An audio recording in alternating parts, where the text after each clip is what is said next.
बढ़ते कदम। अभिभावकों के बाद वो पहली सीढ़ी स्कूल की ही होती है जिस पर निर्भर होता है बच्चों का सुनहरा भविष्य। साल 1963 में शुरू हुआ पायनियर मोंटेसरी स्कूल आज कुछ इसी तरह बच्चों के बेहतर भविष्य की नींव रख रहा है। सिर्फ 2 बच्चों के साथ हुआ यह सफर अब लगातार आगे बढ़ता जा रहा है। पायनियर मोंटेसरी स्कूल आज अपनी सफलता के 56 साल पूरे कर चुका है। लखनऊ और बाराबंकी में स्कूल की ब्रांच मौजूद है। अभिभावकों का प्यार, स्टूडेंट्स का विश्वास, टीचर्स और यहां के दूसरे सभी स्टाफ मेंबर्स की मेहनत आज रंग ला रही है। एक छोटे से पौधे के रूप में रोपा गया यह स्कूल आज पीएमएस डिग्री कॉलेज की तरफ का सफर तय कर चुका है। आज इसी स्कूल की कामयाबी की कहानी साझा करने के लिए हमारे साथ मौजूद हैं स्कूल के मैनेजर ब्रिजेंद्र सिंह। ब्रिजेंद्र सिंह जी, बहुत बहुत स्वागत है इस खास शो में आपका।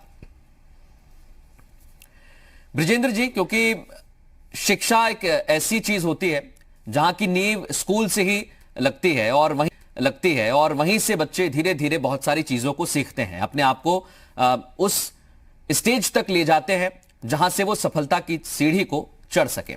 सबसे पहले तो आपको पायनियर मोंटेसरी स्कूल की सफलता के लिए ढेर सारी शुभकामनाएं हम देना चाहते हैं और आपसे एक सवाल करना चाहते हैं। स्कूल की स्थापना जब हुई तो कैसे हुई, कब हुई, इसके पीछे क्या सोच थी?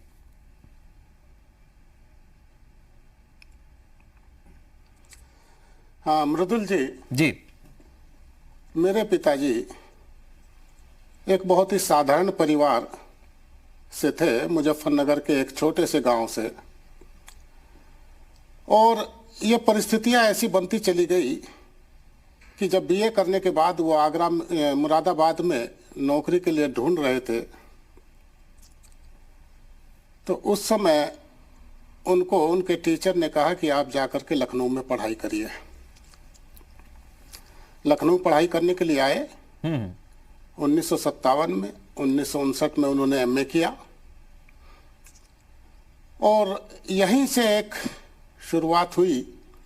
उनके दिमाग में आया, डिग्री कॉलेज के में उनका सिलेक्शन लेक्चरर के रूप में हुआ। 2 चीज़ों का उनके ऊपर गहरा प्रभाव था, एक गीता का और दूसरा स्वामी विवेकानंद का। स्वामी विवेकानंद ने एक अपने व्याख्यान में, जो भारत का भविष्य के नाम से उन्होंने व्याख्यान दिया था, उसमें शिक्षा के बारे में विशेष रूप से बताया था कि वर्तमान की शिक्षा कैसी है और भविष्य भारत में शिक्षा कैसी होनी चाहिए।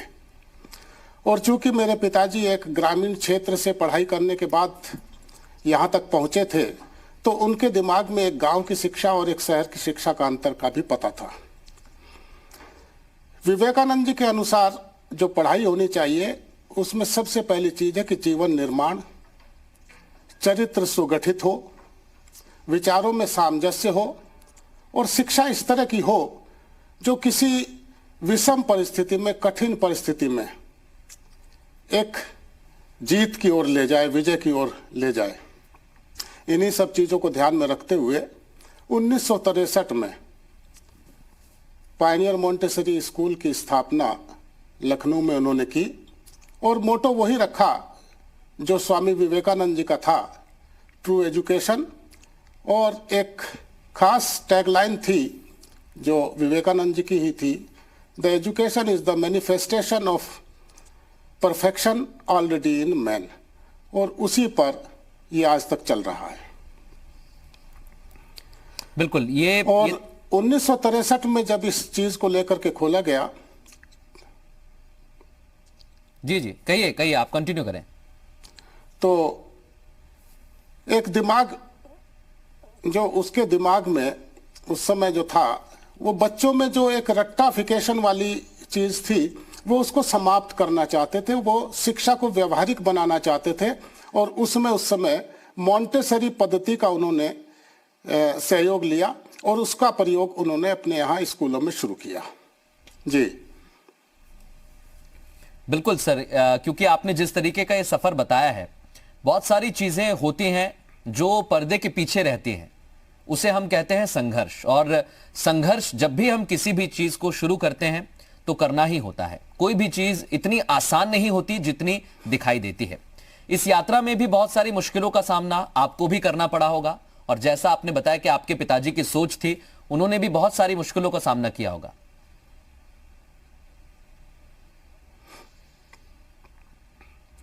जी हाँ मृदुल जी, आज तो जब हम ये बताते हैं तो शायद उस संघर्ष का अनुभव हम लोग न कर पाए, लेकिन मुझे सानिध्य प्राप्त रहा और मैं इस चीज को अच्छी तरह से जानता भी हूं कि जिस समय मेरे पिताजी लखनऊ आए थे तो उनके पास केवल 30 रुपए थे और वो भी उधार लेकर के आए थे। और मुझे खुशी भी होती है और गर्व भी है आज इस बात का कि जीरो से शुरू करके उन्होंने सिर्फ अपनी लगन और कर्म करते हुए शिक्षा की एक ऐसी अलग जगाई कि आज लखनऊ ही नहीं बाराबंकी तक में ये एक विशेष विद्यालय के रूप में मशहूर है। और इस समय पायनियर महिला डिग्री कॉलेज के नाम से भी एक नया विद्यालय शुरू किया गया है जो परास्नातक तक है। ये हमारे लिए वास्तव में गर्व की बात है कि उनके लगाए हुए एक पौधे को हम उसको ऊपर की तरफ ले जा रहे हैं। जहाँ तक कठिनाई की बात है, कठिनाई मैंने देखा है अपने पिताजी को दिन के समय प्रचार करते हुए और रात के समय सड़कों पर मकानों पर पोस्टर चिपकाते हुए। वो समय एक लगन थी उनमें, विद्यालय को चलाना था, पैसा था नहीं, सहयोग नहीं था, लेकिन खुशी वो जब हमारे साथ इस चीज को बांटते थे तो ये बताया करते थे कि जब कर्म करने के लिए आप आगे चलते हैं तो ऊपर से भी कहीं ना कहीं आपको भगवान का आशीर्वाद मिलता है। और यही चीज को लेकर के उन्होंने ये सारी चीजें मेहनत की और कर्म योगी के रूप में वो कहलाए। गीता का ज्ञान उन्होंने कभी भी नहीं छोड़ा और उसी के अनुसार वो अपना कर्म करते चले गए। बिल्कुल सर, क्योंकि ये तस्वीर हम देखते हैं जब भी कोई काम शुरू होता है, एक के बाद एक उसमें लोग जुड़ते चले जाते हैं और फिर एक कारवां बन जाता है। तो सफलता की सीढ़ी तो आपके पिताजी ने चढ़ी, लेकिन आपका रिश्ता इस स्कूल से, इस संस्थान से कैसे जुड़ा, कब जुड़ा?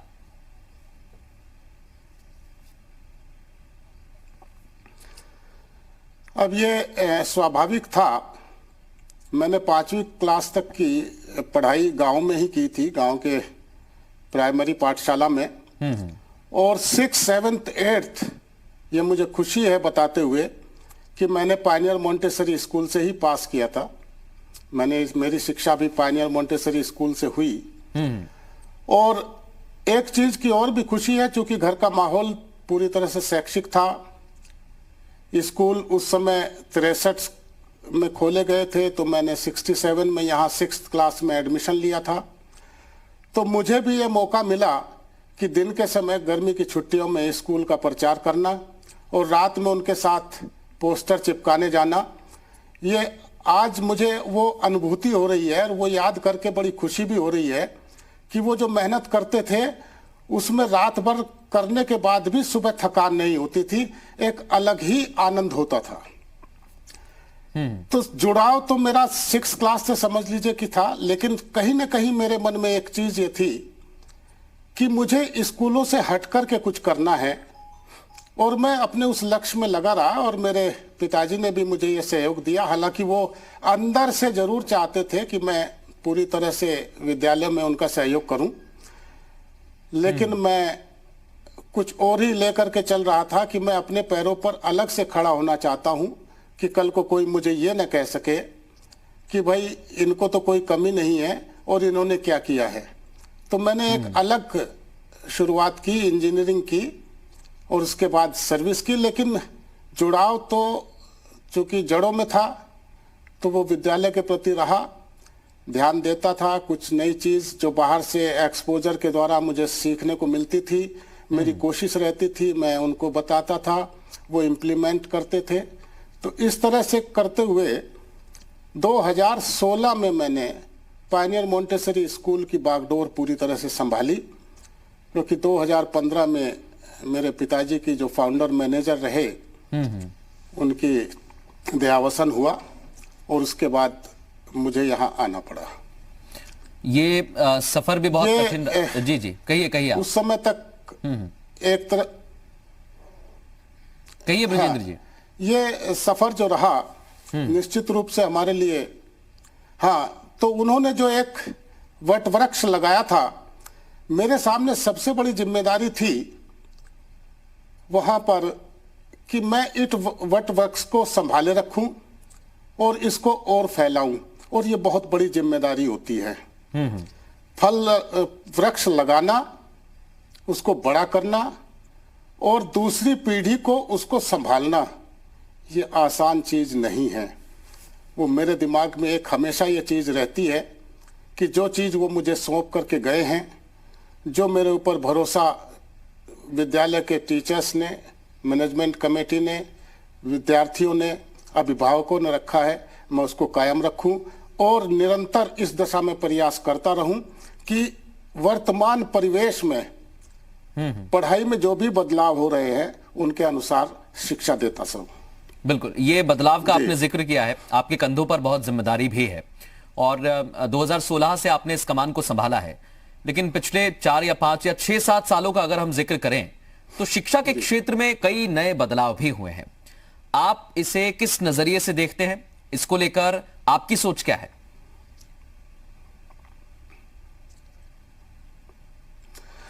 जी हाँ मृदुल जी, सबसे बड़ी बात तो यह है कि परिवर्तन तो प्रकृति का नियम है। बिल्कुल, समय के साथ चलना, जो नहीं चल पाएगा वो बहुत पीछे रह जाता है।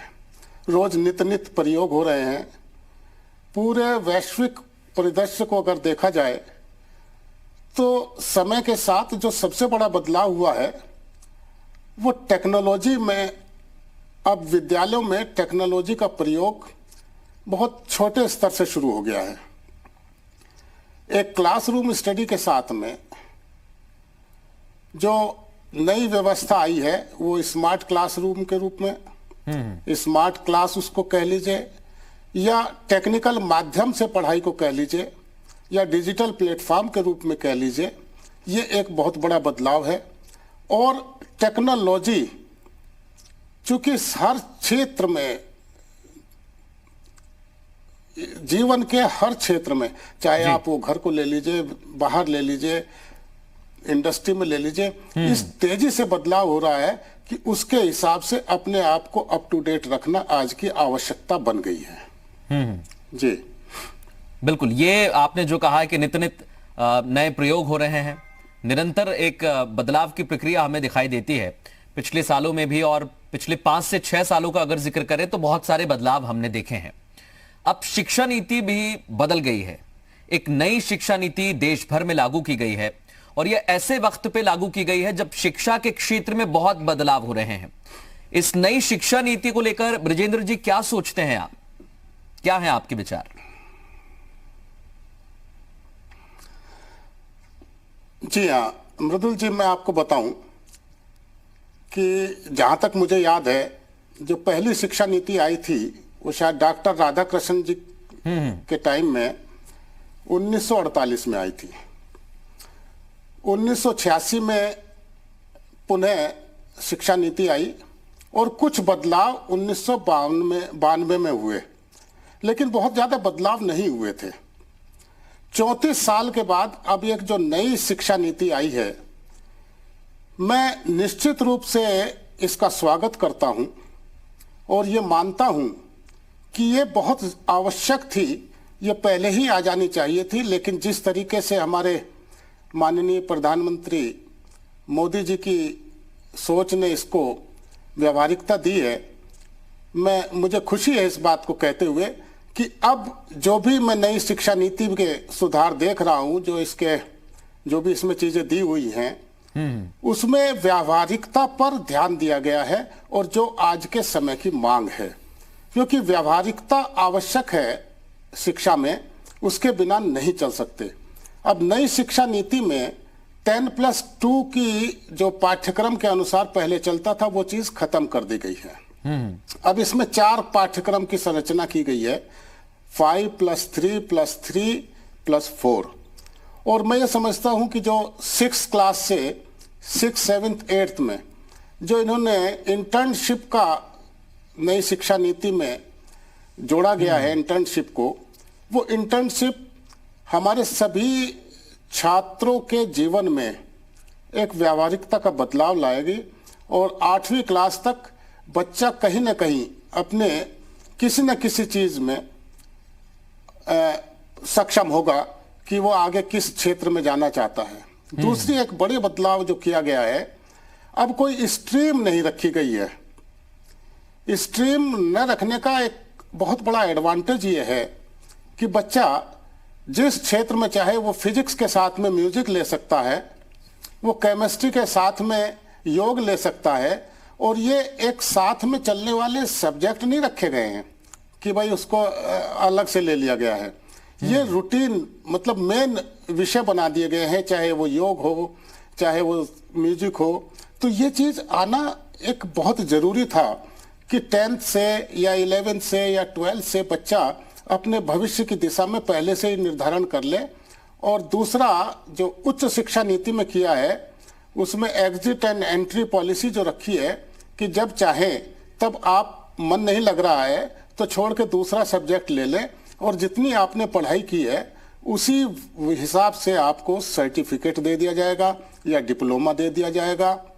अगर आपको शिक्षक बनना है तो 3 साल का भी ग्रेजुएशन करिए, अगर आपको रिसर्च में जाना है तो 4 साल का करिए, उसके बाद 1 साल स्नातक कीजिए और उसके बाद 4 साल की पीएचडी करिए।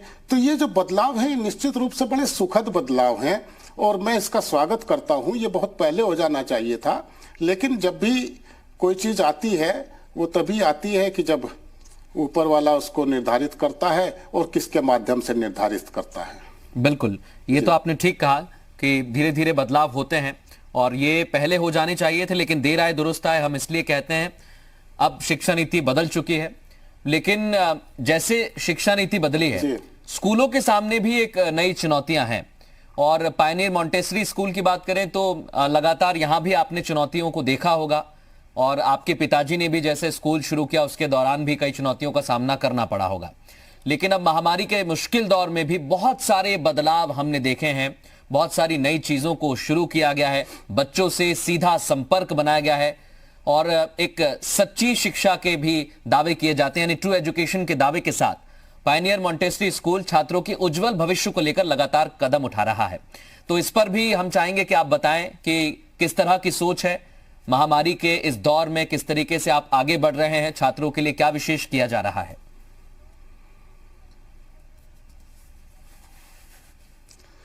जी हाँ मृदुल जी, मुझे कहने में कोई गुरेज नहीं है कि जिस समय 31 मार्च को पहला फेज खत्म हुआ था लॉकडाउन का और उसके बाद पुनः लॉकडाउन लगा तो एकदम से अंधकार जैसा छा गया था।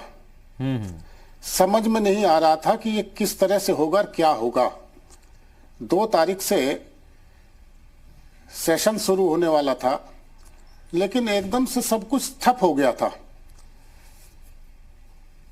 लेकिन हमने जो चर्चा की अपने शिक्षकों के साथ, अपने प्रधानाचार्यों के साथ, उन्होंने कहा कि सर ऐसे काम नहीं चलेगा, हम लोगों को इसको चैलेंज के रूप में लेना पड़ेगा।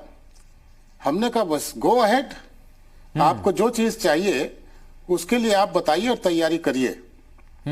उन्होंने कहा हमें सर कुछ नहीं, बस सहयोग चाहिए, और मुझे खुशी है कि विशेष साधन न होते हुए भी हमारे शिक्षकों ने अपने मोबाइल के माध्यम से पहले बच्चों से संपर्क साधना शुरू किया और रोज छोटे छोटे अपने लेक्चर 5 मिनट, 2 मिनट, 3 मिनट के बना करके प्रयोग के रूप में शुरू किया।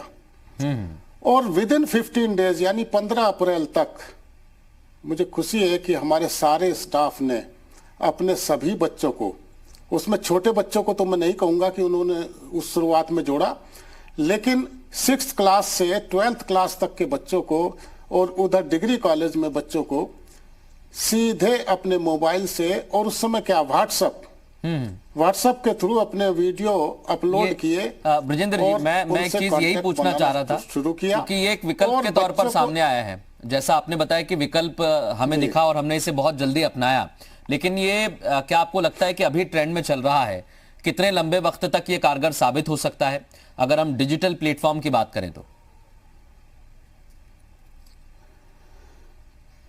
देखिए मृदुल जी, डिजिटल प्लेटफॉर्म क्लासरूम स्टडी का विकल्प कभी नहीं हो सकता।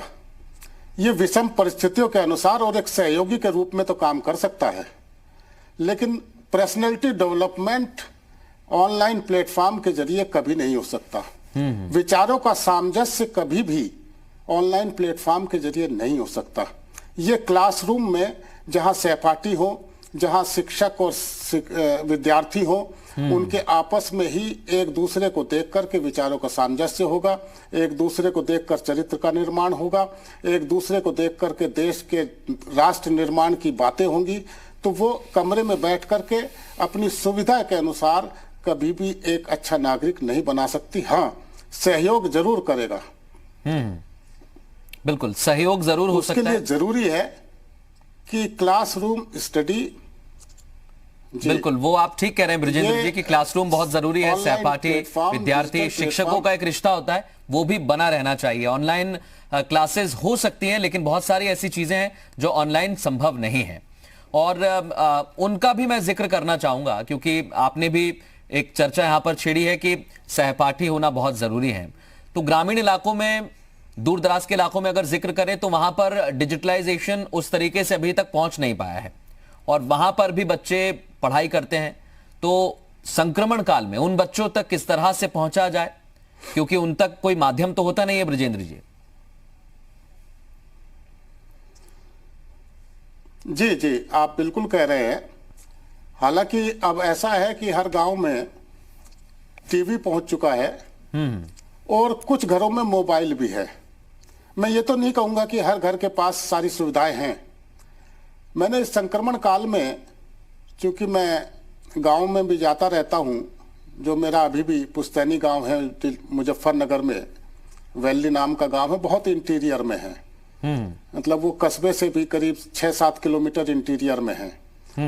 और मैं वहां देखता हूं कि ऑनलाइन की पढ़ाई वहां चल रही है, बच्चे जुड़े हुए हैं, लेकिन एक मोबाइल है।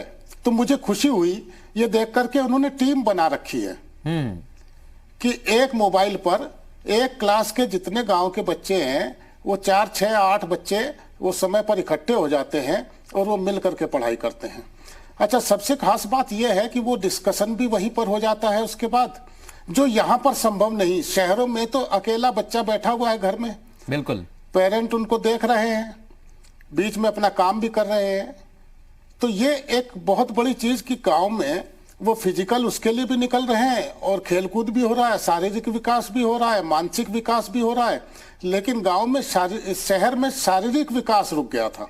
बिल्कुल, बच्चा बाहर निकल नहीं सकता था, तो वो कमरे के अंदर बंद है, क्योंकि एक डर ऐसा कोरोना का हो गया था। जी बिल्कुल, ये डर तो स्वाभाविक हुआ, और चाहे बच्चे हो या बुजुर्ग हो, सभी घर पर रहे।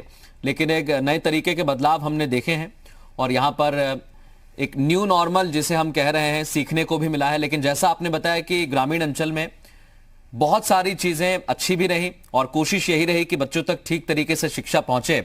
आपने चुनौतियों के बारे में भी जिक्र किया कि बच्चों के सामने चुनौतियां हैं, लेकिन आने वाले भविष्य में इन चुनौतियों का सामना आपका स्कूल भी करेगा, और हम उम्मीद करते हैं कि आपके स्कूल में पढ़ाने वाले शिक्षक भी इन चुनौतियों को समझेंगे, बच्चों से साझा करेंगे, और एक सुनहरे भविष्य की जो कल्पना हम कर रहे हैं वो पूरा होगा। ब्रजेंद्र जी, बच्चों के सुनहरे भविष्य पर चर्चा करने के लिए आपका बहुत बहुत शुक्रिया, हमसे बात करने के लिए।